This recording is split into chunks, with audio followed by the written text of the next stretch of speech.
Alice, the Hypno Guru. And today I went to a funeral, and it was a funeral of a former neighbour of my mother's, who I actually spent quite a bit of time with as I was growing up. So, just to give you a little bit of background, my mother is the kind of person that is there for everybody.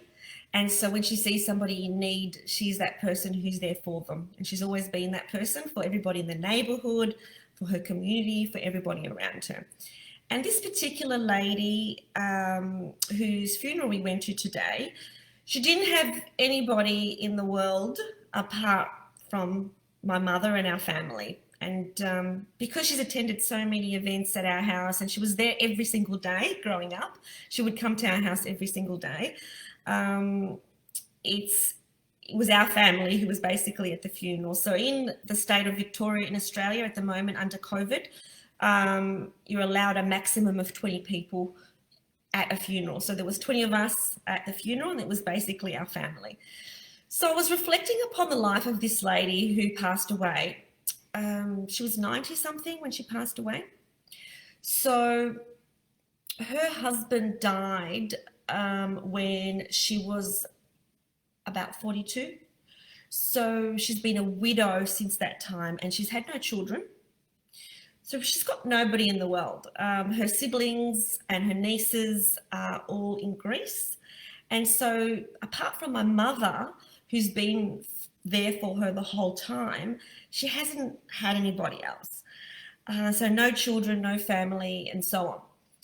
But what I was thinking about when I was thinking about this lady was that even though she lived a life where she didn't have family, and she didn't have a lot of the things that she saw other families have, like get-togethers and functions and parties and so on, she never, you could see from her heart, she never, there was no jealousy there.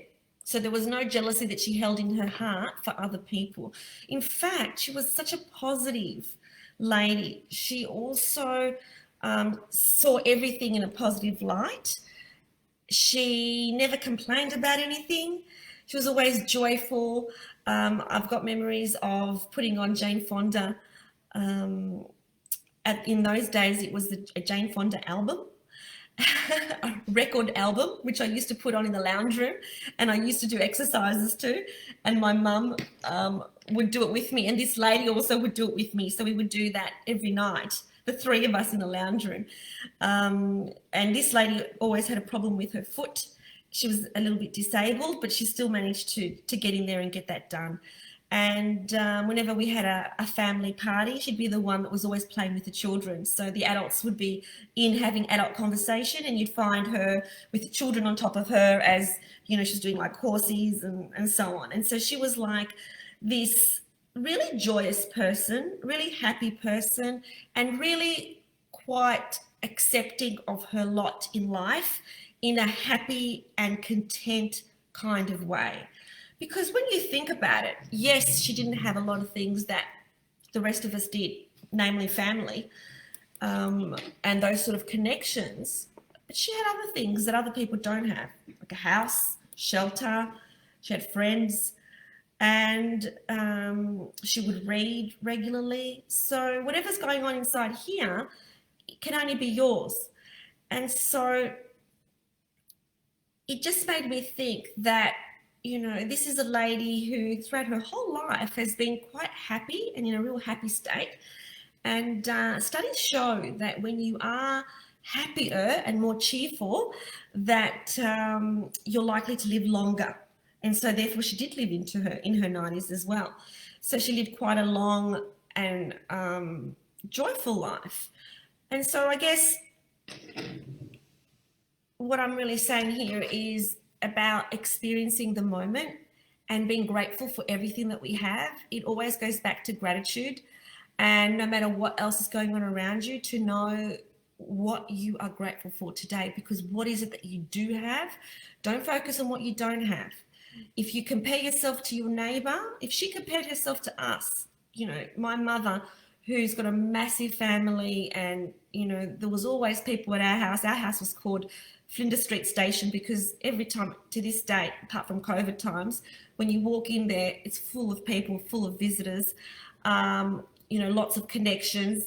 She never had any of that. People didn't visit her place. She didn't have family. She didn't have that kind of lifestyle, and yet she was happy for what she did have. And so if we do compare ourselves with others in terms of what they've got as opposed to what we've got, we're always going to be short. There's always going to be something we don't have. There's always going to be something that we want. There's always something that we're going to strive for. So rather than continually and constantly striving for the next thing and wanting the next thing, because we're never happy until we have the next thing, let's just really feel that gratitude in terms of what we do have right now. And what is it that you do have right now? Because I bet there's something magnificent that you've got, even if it's just the thoughts in your head, even if it's just memories, even if it's, anything at all, because some people don't have that ability to have rational thought because they're not well. And so there's something that you've got that you need to be grateful for. And so I just wanted to honor this lady today who passed away today, who, despite the things that she didn't have in life, she was always in a good mood. She was always cheerful. She was always joyful and happy to have a conversation about almost anything. So that's all I wanted to talk about today. So thanks very much. This is Helen Midas, and wishing you a beautiful evening.